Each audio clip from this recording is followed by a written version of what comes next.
Ford Maverick recall. So Ooh. I don't recommend that you go out and not buy or order buying an available Maverick over MSRP. I don't recommend that. Ordering a Maverick at MSRP or finding one magically at MSRP, it's like finding a unicorn, but I highly recommend it. It's a great truck. Heck, when you've got 1995 selling for 26,000, everything seems like a good deal, but I prefer to wait for the Maverick then with that price. fair enough. And speaking of waiting for the Maverick, I don't expect any competition to come in anytime soon. So the Maverick is the choice on the market, folks. And there are recalls, but don't let this discourage you. And there is a new recall. So I'll talk about the new recall and I'll cover the recall from last week. And I'll even talk about what I talked about 2 weeks ago. So we've got a recommended demonstration / delivery hold. It's customer satisfaction program 22B39.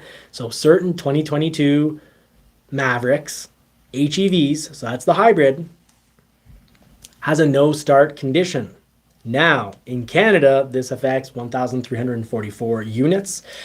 So probably times roughly 10 in the United States, but I don't have the exact numbers of how many are affected in the United States, but that's, possible affected vehicles. Now, this program doesn't have a distance limit. So if your vehicle ends up being touched by it, you're going to be taken care of. Everything's going to get paid for. Now, the reason for this program, well, in some affected vehicles, there's a no crank or no start condition that could occur. And this may be due to a loose or detached eyelet solder connector. They even know like the exact one in the battery cable assembly at the battery junction box. Now, could this be what's causing fires? I highly doubt it, because the fire situation has a whole different set of criteria that occur before there's a problem. So this is a no start situation. These things happen, folks. Everything, when you're making tens of thousands of anything, things can break. I've said it before. My ex-sister-in-law, her Toyota Corolla transmission broke under warranty at about 75,000 kilometers. So these things happen. So how do you know if you have a recall? Well, you can call your dealer. You can check online with the National Highway Transport Safety Agency. They've got a little section. You can put in your serial number and pop. You see all the recalls that touch your vehicle, if there are any. And if it's a Maverick, yeah, you might be touched by a recall. Ford likes to keep their vehicles, as good as they can be. And sometimes they'll recall hundreds of thousands of vehicles or potentially recall hundreds of thousands. So the other recall actually does affect, a lot of vehicles. So a little over 100,000. It's potential Ford Mavericks.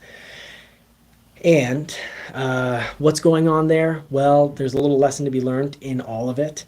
First of all, Ford does a lot of recalls. They widespread, so that basically it means a lot of people can make the claim and get, the free parts, the free repair, the free service. So they do things really widespread. They don't take chances. If they have one fire or two fires, they'll be willing to recall hundreds of thousands of vehicles and check them over.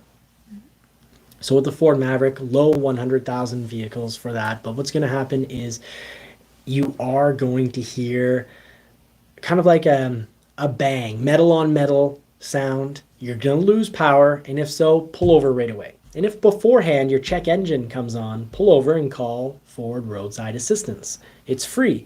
When you have a new Ford vehicle, from recollection, it's 5 years or 100,000 kilometers, they're going to send towing to you, and they're not going to charge. They're going to pay out of pocket. So if you have a check engine come on, pull over. The Lightning just recently had said, service vehicle soon. I checked on my Ford Pass. Very cool. Get Ford Pass, folks. It said, all-wheel drive or powertrain malfunction. Bring to dealer soon. I brought it immediately. I drove 1 kilometer, maybe 2, brought it into the dealer, and it wasn't a check engine. It was just a little service wrench image, and it said check service vehicle soon. They did the diagnostics. They deleted a few things, reprogrammed one thing, and it hasn't come back. Now this is the second time this pops up, and I think with my Lightning, I think it's my Lightning's way of telling me to stop putting the pedal all the way to the metal. And I'm like, He's tired of you already. and I'm all like, it's a lariat. I got carpets, bro. I'm not putting the pedal to the metal. I didn't hear any metal to metal sound. I don't need to calm down and slow down. But I think my Lightning's telling me to be a little bit Be kind. kinder. And my BF Goodrich KO2 tires that I spend good money on because they're great tires. Not paid promotion, by the way. BF Goodrich, you should pay me. But I love these tires, and I throw them on everything. It's like my Frank's Red Hot Sauce, but for cars and trucks. That's true. You always bought the same tire for a Bronco, for a Lightning, for And everything. you remember before I started to have digestive problems, I did put Frank's on absolutely Yeah. everything. Now you do it only with the tire. 'Cause Yeah, now Doesn't attack your BF Goodrich digestion. KO2 all over the place. But when there's wheel spinach, when those tires spin, I've had the wrench come up a few times, and 2 of the times I brought it to the dealer, and you're like, well, the computer says everything's a-okay, but we have some alerts we could get rid of. But simply put, Ford plays it safe. So if you're driving your Maverick and your check engine comes on, pull over, get roadside assistance. If you hear a metal sound and you have a loss of power, well, you've probably blown something. And this is why I'm thinking it's not some little like electrical thing. If the engine is very, very few engines, but if engines are blowing and then spewing oil, well, 2 things can, generally the most common engine blow-ups are because there's no oil in the engine or the air-fuel mixture is all wrong. But if you're hearing, I really would like to see someone in the community, well, I don't want this to happen to anyone, but if someone in the community is noticing oil leakage in their vehicle, well, then it's going to make me lean to think that maybe this is a gasket manufacturer that's providing, a few gaskets that are making it so that the vehicle is losing oil, because definitely you can blow a piston if there's not enough oil in the engine. Now, the EcoBoost that we talked about in one show, it did have missing oil, and it had oil spray before the engine catching fire and exploding. So that's what made me lean into this whole theory that maybe, just maybe, we've got a little gasket issue. But recent Mavericks being built, the Mavericks being built right now, whatever the issue was, it has been resolved. So let's hope that everyone's Mavericks okay. And if they know what the problem is, and if it is a gasket, well, that's cool, because then you can start to really micro manage the situation, pick out the exact serial numbers in which the bad gaskets went into, and then just call people up, email these days and text and whatnot. But anyways, communicate with the owners saying you've got a bad gasket in your vehicle, bring it in, we'll do a recall. Tom Dinder, thank you very, very much for that support. Mm-hmm. Oh, and I'm happy to hear that Ford Video Guy is playing with the grandson. I look forward to play with my future son or daughter. Will continue to do this show, but is discouraging when you see that the way to popularity on YouTube is through economic terrorism, where you attack and you say things that aren't backed by facts, but they're backed by just what your eyes see. But you're not, if you see a yard full of F-150s and no Mavericks, you say, well, Ford's not making any Mavericks. Ford is making a whole lot of F-150s because, they're jerks and they make a ton of money on them and they want to force you into an F-150. If Ford could build 800,000 Mavericks, they would, because they'd sell 800,000 Mavericks. Yeah. And more money is more money. And I never got to the point at the beginning in the other episode, and I really should.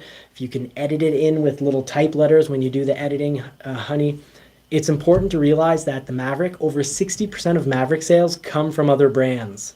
That's fantastic money for Ford, because when you steal someone who is a hardcore Toyota or Subaru or Honda fan, by the way, these are all brands that the Ford Maverick is attracting. It's attracting Subaru people. It's attracting Toyota people and Honda people.